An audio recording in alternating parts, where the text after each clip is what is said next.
Assalamualaikum warahmatullahi wabarakatuh. Hari ini kita akan mempelajari historic manajemen law, introduction to management, dan praktik. Kita mulai hari ini.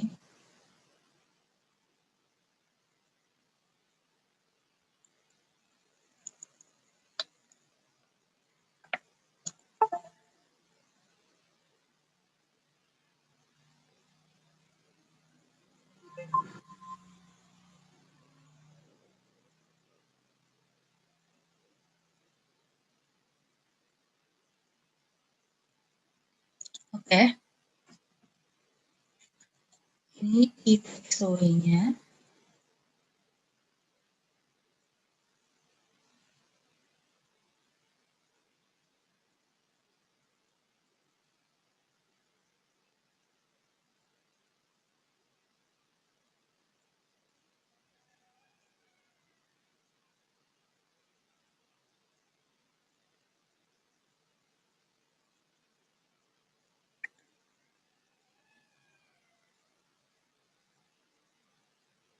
Ini key takeaway-nya, jadi apa yang bisa dipelajari dari manajemen approach.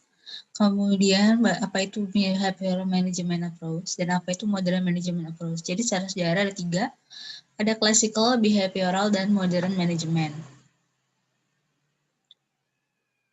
Classical management approach meliputi scientific management, administrative principle, bureaucratic organization. Sementara behavioral management approach meliputi policy organization as community, Hawthorne study, Maslow theory of human needs, Gregor theory eccentricity Y, Algris personality and organization. Oke, kemudian dari management foundation ada meliputi 5 hal ini, ada qualitative analysis and tools, melihat organisasi sebagai sistem, contingency thinking, quality management, dan evidence-based management.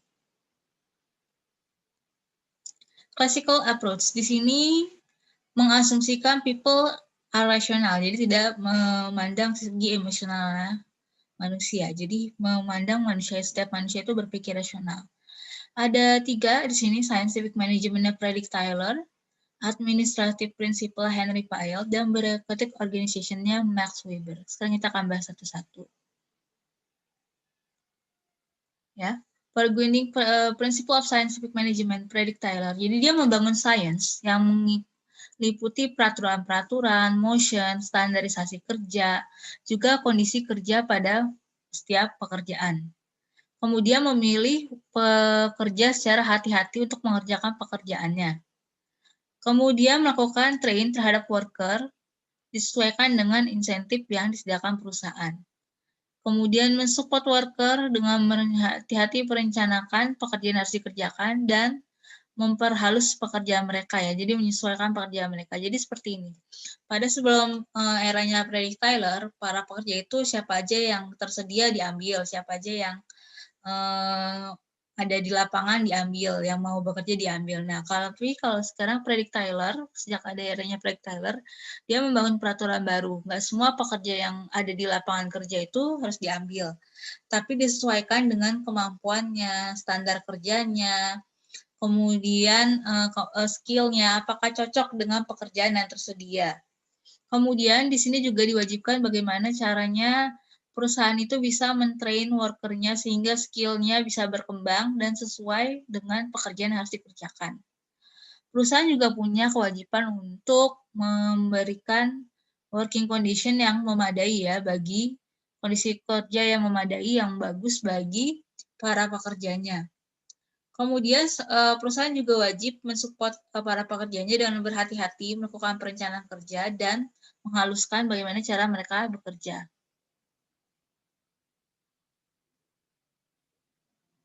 Nah, ini selain si Frederick Taylor, ada juga scientific management The Gilbert, yaitu ada motion study dan eliminating waste motion improve performance. Jadi di sini intinya mengurangi hal-hal yang tidak penting dalam pekerjaan yang bisa menambah beban pekerjaan ya. Jadi mengurangi gerakan-gerakan dalam pekerjaan yang bisa menambah beban pekerjaan.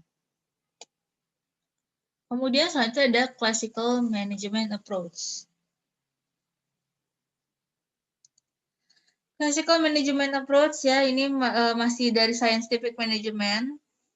Untuk hasil kerjanya sendiri, Dia membangun satu kompensasi sesuai dengan performance insentifnya. Kemudian lebih hati-hati mendesain pekerjaan agar sesuai dengan metode kerja yang ada. Kemudian berhati-hati memilih pekerja yang mempunyai kemampuan sesuai dengan pekerjaan dan men-train para pekerja tersebut supaya bisa melakukan pekerjaannya dengan kemampuan terbaik mereka.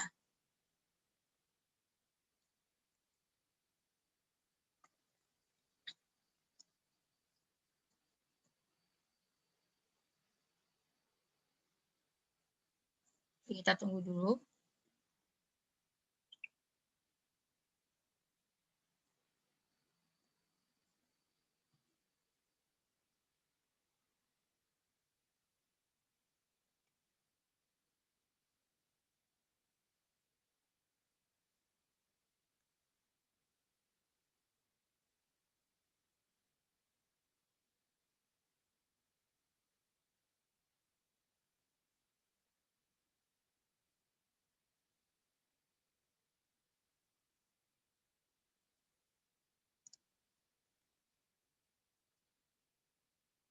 Ya. Itu tadi yang classical management approach untuk yang Frederick Tyler ya, scientific management. Jadi scientific management, science. Jadi sini dalam memilih pekerja, mentrain pekerja, mendesain pekerjaan ada sainsnya sendiri, ada ilmunya sendiri. Ada masing-masing disesuaikan dengan job desk dan kemampuan si pekerjanya. Kemudian satu ada administrasi prinsipal Henry Pyle. Ya, administrasi prinsipal yang dilakukan oleh Henry Pyle. Di sini mengembangkan rules atau datis atau tugas dari manajemen ya, dari mulai foresight, organization, command, coordination, and control. Foresight berarti meramal apa aksi harus dilakukan untuk masa depan. Organization mengorganisasikan resource dan mengimplementasikan rencana. Command berarti memimpin, memilih, mengevaluasi para pekerja ya untuk mendapatkan yang terbaik. Coordination itu mengkoordinasikan pekerjaan, mensaring informasi, berusaha menyelesaikan permasalahan secara bersama-sama. Kontrol itu memastikan kalau semuanya sesuai dengan yang direncanakan dan jika perlu lakukanlah corrective action. Oke, di sini administratif prinsip administrasi. Ada beberapa hal yang perlu diperhatikan. Pertama, spiral chain, unity of command, unity of direction. Jadi kalau di administrasi prinsipal, percaya kalau setiap orang itu harus menerima order dari satu atasan ya. Cuma dari satu atasan, unity of command. Jadi mau bidang apapun, bosnya cuma satu ya. Kemudian unity of direction ya. Should one person should be in charge of all activities with same performance objective. Jadi ada kesatuan dalam direksi. Jadi kalau misalnya marketing dikerjakan bersama-sama dari yang jabatannya paling tinggi sampai jabatannya paling rendah. Begitu juga dan SDM dan sebagainya. Ada unity of direction. Kemudian ada scalar chain. Scalar chain ini berarti ada komunikasi, rantai komunikasi yang jelas ya urutannya dan tidak terputus dari atas ke bawah. Jadi ya, kalau misalnya ada permasalahan tidak langsung bagian Pak manajer kelas atas menegur staf bawahannya, tapi dia menegurnya melalui manajer kelas menengah menyampaikan ke manajer kelas bawah menyampaikan ke staf. Jadi ada scalar chain, nanti komunikasi yang jelas urutannya ya dan tidak terpatah, tidak terputus. Kemudian unity of command, setiap satu orang harus menerima order dari satu bos saja. Unity of direction ya ada kesamaan dalam mengerjakan aktivitas. Kemudian ada birokrasi organization, Max Weber ya. Birokrasi ini adalah ideal, institusional rasional, dan bentuk paling efisien dari organisasi. Ini berdasarkan prinsip logis, order, dan legitimate authority ya. Jadi kalau birokratik itu identik dengan yang ini nih, yang susunan pekerjaannya yang logis, legitimate, ada kejelasan otoritas, ada kejelasan siapa bos siapa, kemudian ada international rasional, dan kemudian juga sangat efisien dalam bentuk organisasinya. Oke, ini karakteristik bureaucratic organization ya. Jadi ada pembagian divisi yang jelas di antara para pekerja. Jadi siapa divisi SDM, divisi finansial siapa. Kemudian ada pembagian otoritas hierarki yang jelas. Jadi urutan atasan-atasannya siapa yang lebih tinggi, siapa yang berada di bawahnya itu jelas. Kemudian rules dan prosedurnya formal ya, dilakukan dengan prosedur dan peraturan formal. Impersonality, jadi artinya di sini tidak memberikan ruangan untuk pribadi, harus mengikuti apa yang diperintahkan atasan.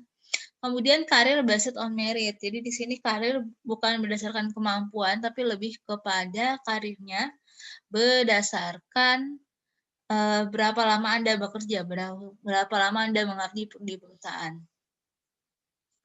Kemudian ini possible disadvantage of birokrasi. Jadi berapa keuntungan kalau menerapkan birokrasi. Banyak paperwork atau red tape. Jadi banyak kan ya, tadi kan ada peraturan mengenai atasannya dan sebagainya, itu banyak dari itu peraturan turun-menurun membutuhkan banyak paperwork. Kemudian lambat menangani problem karena harus mengikuti kata atasannya terlebih dahulu. Kemudian rigid, kaku dalam dalam berhadapan dengan kebutuhan yang berubah, susah untuk berubah, dan employee apatinya cenderung rendah. Oke, itu tadi yang klasik. Sekarang kita masuk ke human resource management. Jadi kalau tadi kan klasik mengasumsikan semua orang rasional tanpa mempertimbangkan segi emosionalnya si para pekerja. Nah, ini beda dengan human research. Human research itu mengasumsikan setiap orang adalah makhluk sosial dan butuh self-actualizing. Di sini ada Houghton Study, Houghton Mayo, organisasi sebagai komunitas, Mary Parker Polet, teori X, teori Y, McGregor, personality organization, Chris Abnett, dan teori of human needs, Abraham Maslow. Kita lihat satu-satu. World Organization sebagai komunitas. Jadi di sini mau melihat suatu organisasi sebagai komunitas. Kalau komunitas itu berarti bukan sebagai perusahaan yang jelas atas dan bawahnya, tapi lebih seperti komunitas. Tiap orang setara dalam perusahaan tersebut, dalam organisasi tersebut. Nah ini di sini grup and human, ada korporasi antara grup dan human. Setiap grup memperbolehkan setiap individu untuk mengkombinasikan talentnya untuk kepentingan yang lebih, untuk greater good ya, untuk menghasilkan yang sesuatu yang lebih baik. Kemudian organisasi berperan sebagai komunitas, baik bagi para pekerja maupun manajer. Jadi kedudukan mereka terlihat setara, kedudukan mereka lebih enak untuk berbicara, berkomunikasi karena bentuknya komunitas, jadi kedudukan setara. Kemudian manajer job itu lebih untuk menolong orang-orang ya berkorporasi dan mencapai integrasi tertentu. Jadi manajer itu bukan seperti atasan, tapi lebih sebagai pengayom bagi para orang-orang di dalam organisasi. Karena di dalam organisasi ini kedudukannya semuanya sama. Nah, ini apa sih keuntungannya dari si Organization of Communities, si Mary ini? Oke, di sini making every employee and owner create sense of collective responsibility. Business problem involve a variety of interconnected factor, private profits relative to public good. Jadi di sini karena dia melihat organisasi sebagai komunitas di antara para pekerjanya jadi merasa seperti owner, jadi punya sense tanggung jawab yang lebih tinggi. Jadi setiap pekerja diperlakukan sebagai owner sama dengan ownernya, jadi mereka punya sense of collective responsibility yang lebih besar. Ya, bagaimana bisa mencapai tahap itu bisa lewat precursor employee, ownership, profit sharing, dan sebagainya. Kemudian problem bisnis melibatkan variasi dalam interaksi faktor. Private profile cenderung berhubungan dengan public goods secara langsung. Oke, tadi Mary Polet, sekarang kita masuk ke Houghton Study. Houghton Study ini untuk mempelajari bagaimana insentif ekonomi dan kondisi fisikal mempengaruhi output pekerjaan. Jadi untuk melihat apakah insentif ekonomi dan keadaan fisik pekerja itu mempengaruhi output dari hasil kerja si para pekerja. Ternyata setelah dilakukan percobaan oleh Houghton Studies, nggak ada relation point. Jadi nggak ada consistent relation point. Jadi nggak ada hubungannya antara physical condition dan economic incentive dengan hasil kerja para pekerjanya. Para pekerjanya akan lebih merasa akan lebih produktif kalau para pekerja itu merasa diperhatikan faktor-faktor psikologisnya. Jadi nggak cukup dengan memperhatikan faktor fisikal aja atau menambah insentif ekonomi, karena itu ternyata tidak cukup untuk membuat karyawan lebih produktif. Bagaimana caranya sekarang lebih produktif supaya bisa mencapai target? Perhatikan faktor-faktor psikologisnya ya. Okay, di how to study social setting and human relation, manage physical condition to assess impact dalam output, design to minimize psychological factor previous experiment. My colleagues concluded new social setting and good human relation sama dengan higher produktivitas. Jadi gini, ternyata setelah dia periksa, dia mengganti nih dengan physical condition. Coba ada yang ditaruh di ruang ber-AC, ada yang ditaruh di ruangan yang lebih panas, ada yang ditaruh di ruangan yang cahayanya terang, ada yang ditaruh di ruangan yang cahayanya gelap. Ternyata setelah dilihat hasil kerjanya sama aja, tidak ada perubahan dari produktivitas. Namun setelah diteliti lebih jauh, ketika faktor psikologis karyawan diperhatikan, kemauan karyawan didengarkan, kemudian karyawan dilibatkan dalam merancang produk baru, ketika karyawan didengarkan sarannya, mereka jadi lebih produktif. Jadi sini Mayan Collegius si Houghton tadi mengambil kesimpulan adalah kalau misalnya si para pekerja ini produktivitasnya mau ditingkatkan, ciptakanlah social setting di mana faktor psikologisnya lebih diperhatikan. Kemudian ketika manusia atau ketika para karyawan hubungan antar manusianya human relationnya baik dari sesama pekerja maupun dengan karyawan dan manajer, mereka produktivitasnya akan cenderung meningkat. Nah, ini kemudian dipelajari kenapa produktivitasnya yang pada saat kondisi fisik dan sesi ekonomi bisa berbeda-beda, nggak konsisten. Tapi ketika faktor psikologis diperhatikan, mereka jadi meningkat. Jadi di sini kalau manusia itu kadang worker itu kan berbagai macam kepala, berbagai macam orang. Jadi apa yang memuaskan para pekerja satu, belum tentu bisa memuaskan pekerja yang lain. Jadi kalau misalnya kondisi fisik perusahaannya diperbagus, insentif ekonominya ditambahkan, belum tentu hasilnya orang itu jadi produktif. Ada yang mungkin produktif karena merasa kebutuhannya dipenuhi, tapi ada juga yang biasa aja. Biasa aja karena merasa dengan kenaikan insentif juga tidak memenuhi kebutuhan psikologisnya mereka. Nah, ini hal-hal yang bisa dipelajari di Houghton Study.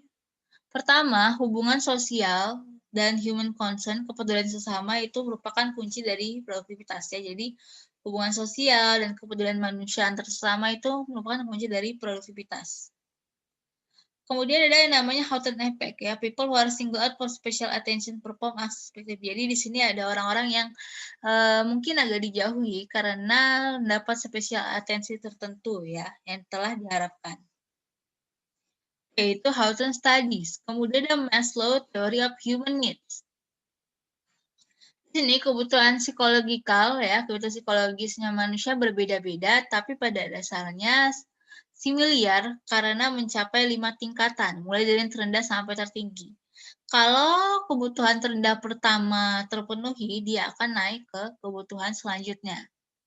Kebutuhan tersebut adalah kebutuhan psikologikal. Di psikologikal ini seperti makanan, minuman, sandang, pangan, dan papan. Ya, makanan, minuman, sandang, pangan, papan.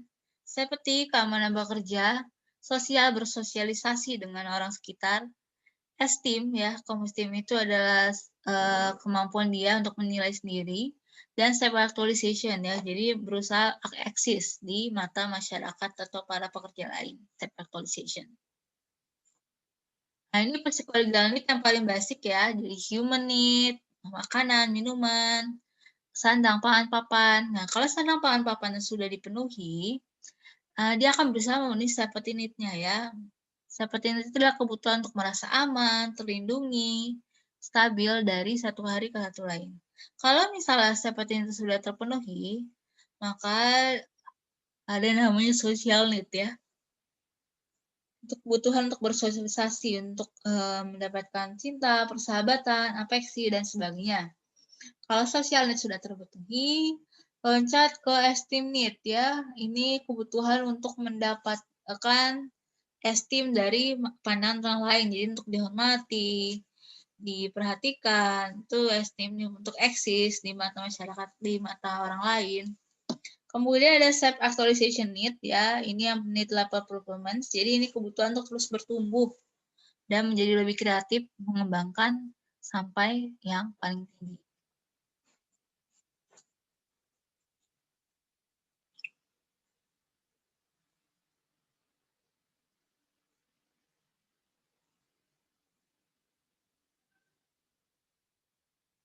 Ya, kemudian masuk dari opinionnya, di sini ada berapa istilah. Deficit principle ya. A satisfaction is not motivator of a behavior. Jadi kepuasan yang diperaih bukan berarti motivator dalam bertingkah laku. Kemudian ada progressive principle. Need becomes motivator once preceding lower level need is satisfied.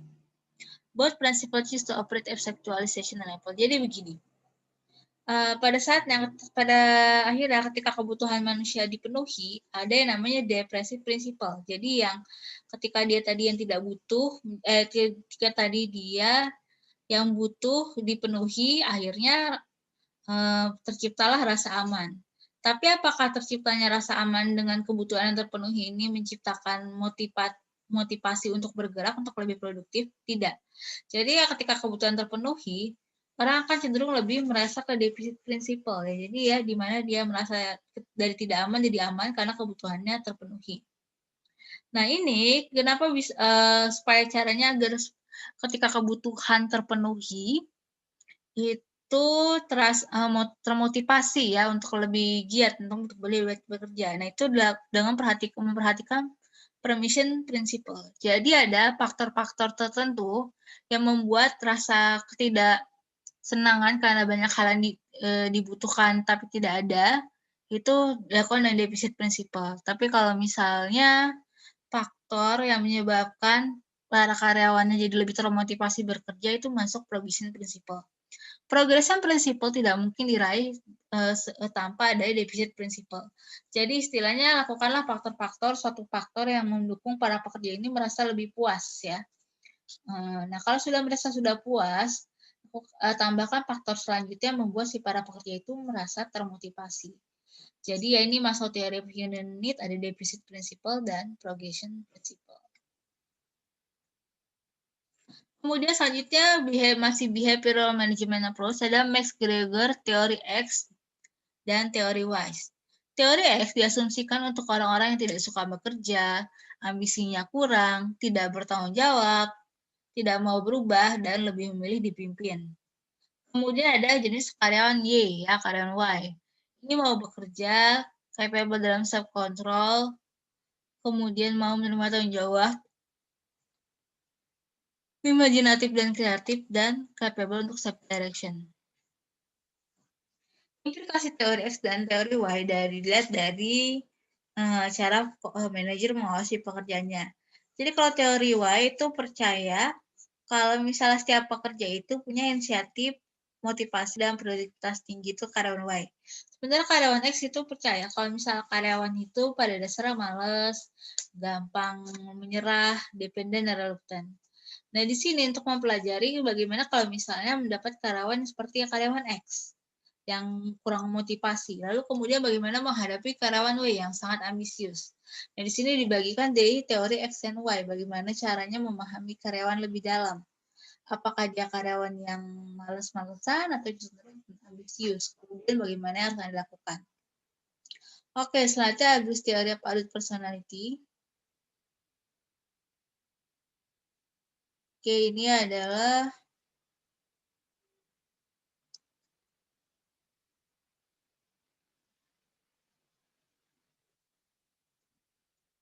Agus teori of adult personality ya.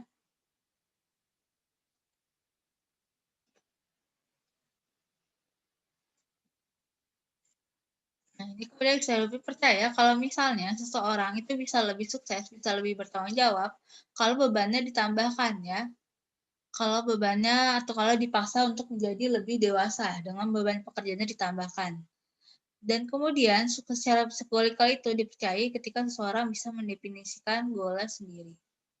Oke, tunggu sebentar.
Oke, kita sambung lagi.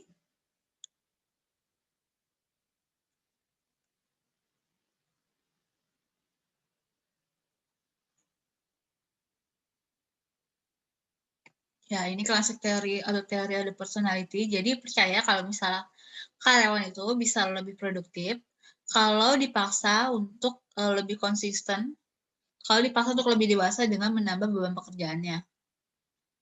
Nah, ini juga dipercaya kalau misalnya karyawan itu bisa lebih sukses kalau mereka bisa mendefinisikan goal sendiri. Kita lanjut.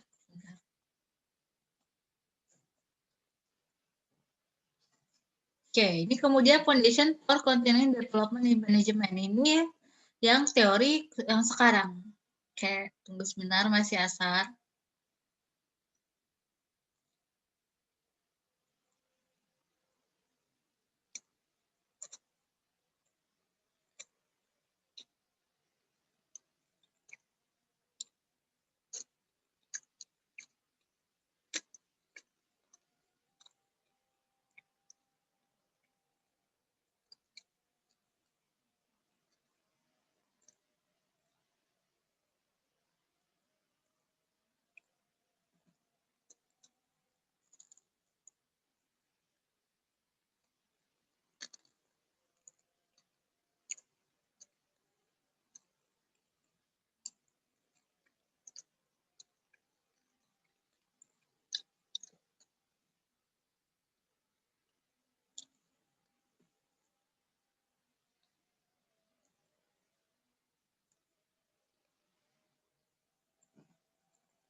Oke, selanjutnya pendekatan modern ya, content development manajemen ada quantitative analysis dan tools, melihat organisasi sebagai sistem, contingency thinking, quality management, dan evidence-based management.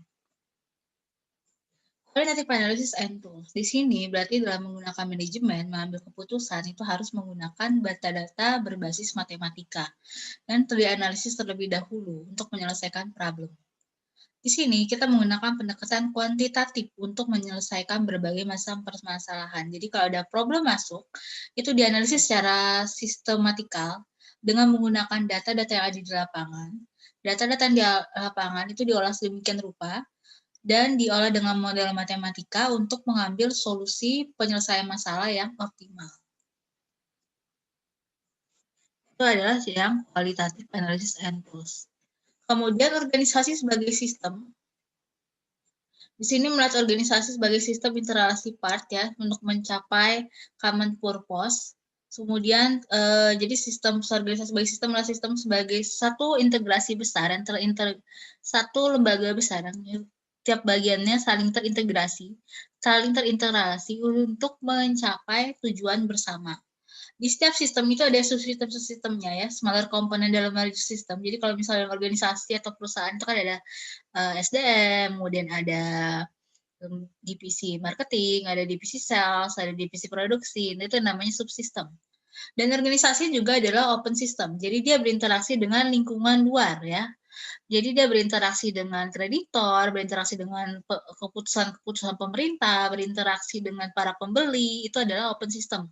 Dia memperoleh outputnya dari luar, kemudian dia diolah dalam perusahaan, kemudian dikeluarkan lagi inputnya ke konsumen yang jelas-jelas adalah pihak luar. Itu adalah melihat organisasi sebagai sistem.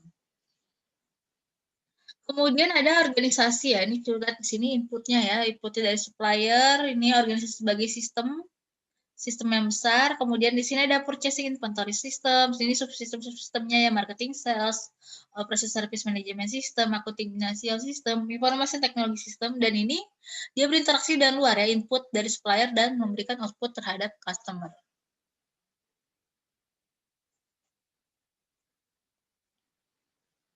Saya tunggu sebentar.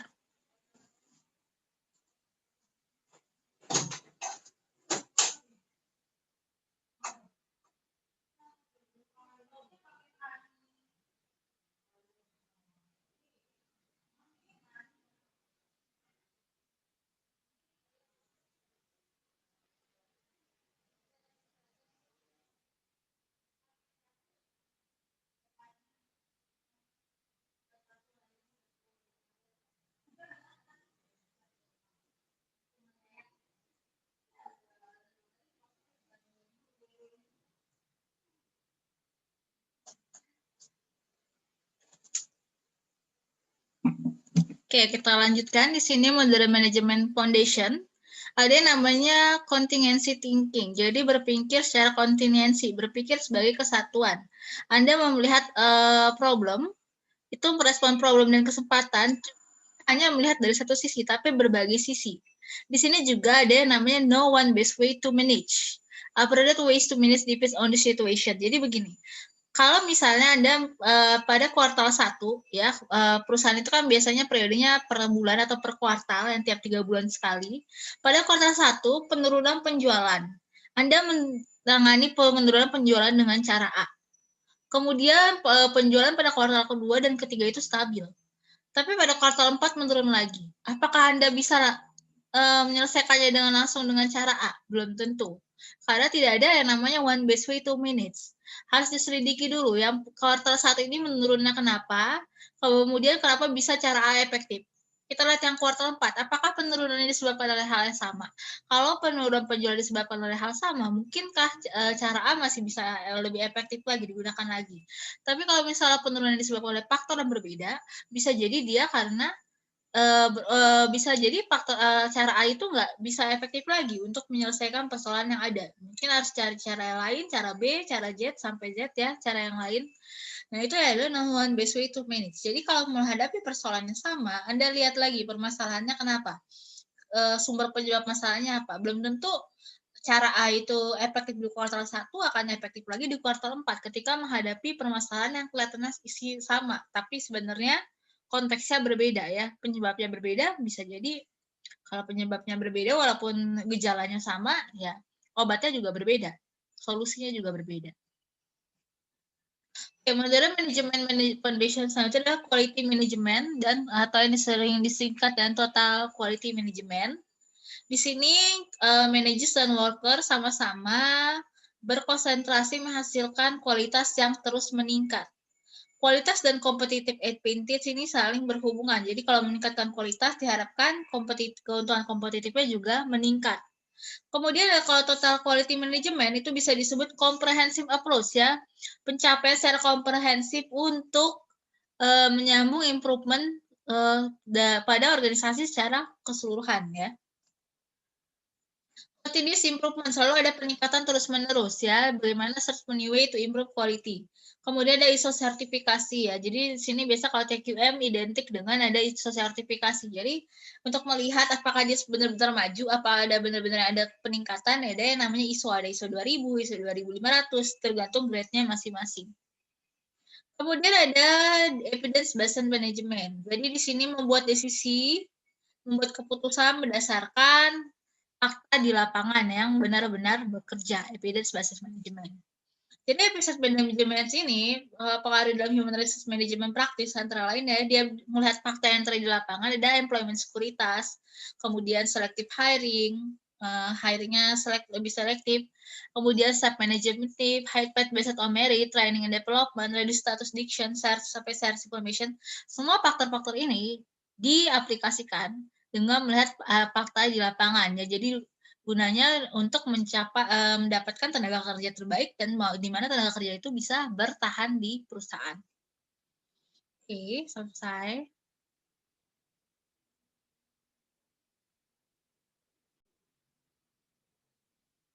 Oke, selesai sampai di sini. Kalau misalnya ada pertanyaan bisa ditanyakan minggu depan. Assalamualaikum warahmatullahi wabarakatuh.